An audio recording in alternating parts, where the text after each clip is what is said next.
Hi hello friends, welcome to Veena's gallery. ನಾನಿವತ್ತು carrot halwa ಮಾಡೋದನ್ನು ತೋರಿಸ್ತಿದ್ದೀನಿ. ನಾನಿಲ್ಲಿ 3 ಕ್ಯಾರೆಟನ್ನು ತೊಗೊಂಡಿದ್ದೀನಿ.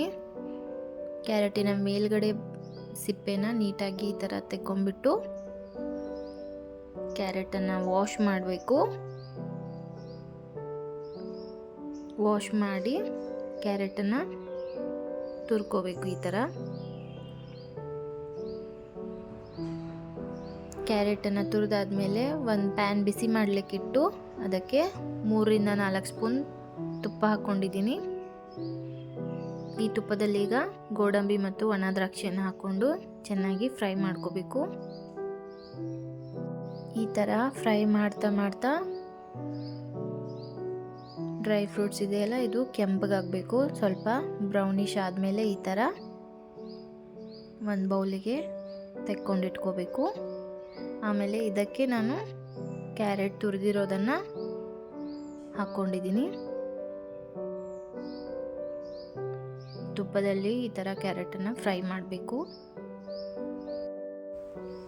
ಇದೇ ಥರ ಲೋ ಫ್ಲೇಮಲ್ಲಿ ಕ್ಯಾರೆಟನ್ನು ಫ್ರೈ ಮಾಡ್ತಾನೆ ಇರಬೇಕು.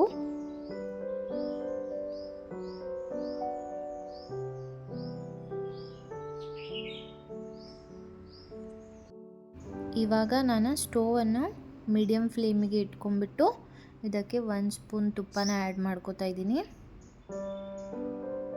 ಮೀಡಿಯಮ್ ಫ್ಲೇಮಲ್ಲಿ ಇಟ್ಕೊಂಡು ಮತ್ತೆ ಈ ಥರ ಚೆನ್ನಾಗಿ ಫ್ರೈ ಮಾಡ್ಕೋಬೇಕು ಕ್ಯಾರೆಟನ್ನು. ಇದು ಫ್ರೈ ಮಾಡ್ತಾ ಮಾಡ್ತಾ ಕ್ಯಾರೆಟಿನ ಕಲರ್ ಚೇಂಜ್ ಆಗ್ತಾ ಹೋಗುತ್ತೆ. ಆಮೇಲೆ ಇದಕ್ಕೆ ನಾನು ಸಕ್ಕರೆನ ಹಾಕೋತಾ ಇದ್ದೀನಿ. ನಾನಿಲ್ಲಿ 3 ಕ್ಯಾರೆಟಿಗೆ 1.5 ಬೌಲ್ ಸಕ್ಕರೆನ ಹಾಕ್ಕೊಂಡಿದ್ದೀನಿ. ನಿಮಗೆ ಸಕ್ಕರೆ ಕಡಿಮೆ ಬೇಕಿದ್ದರೆ ಕಡಿಮೆ ಕೂಡ ಹಾಕೋಬೋದು. ಈ ಥರ ಚೆನ್ನಾಗಿ ಸಕ್ಕರೆನ ಹಾಕಿ ಮಿಕ್ಸ್ ಮಾಡಬೇಕು.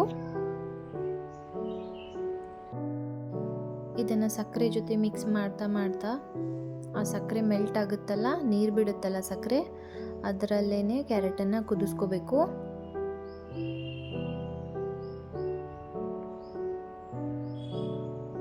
ಈ ಥರ ಕುದಿಯೋದಕ್ಕೆ ಸ್ಟಾರ್ಟ್ ಆದಮೇಲೆ ಇದಕ್ಕೆ ಒಂದು ಕವರ್ ಮಾಡಿಟ್ಟು 5 ನಿಮಿಷ ಕುದಿಸ್ಕೊಂಡಿದ್ದೀನಿ.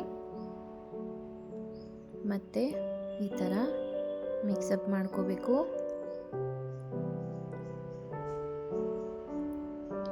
ಈ ಥರ ಚೆನ್ನಾಗಿ ಮಿಕ್ಸ್ ಮಾಡಿಬಿಟ್ಟು ಮತ್ತೆ ಕವರ್ ಮಾಡಿಟ್ಟು ಅದನ್ನು ಮತ್ತೊಂದು 5 ನಿಮಿಷ ಕುದಿಸ್ಕೊತಾ ಇದ್ದೀನಿ.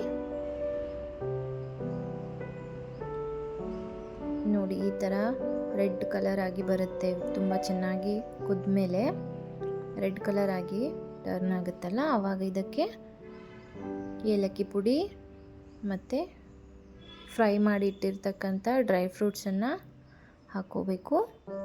ಹಾಕಿಬಿಟ್ಟು ಇದನ್ನು ಒಂದು ಬೌಲಿಗೆ ತೆಗೆದಿಟ್ಬಿಡಿ.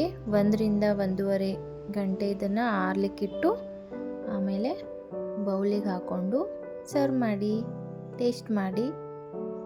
Thank you.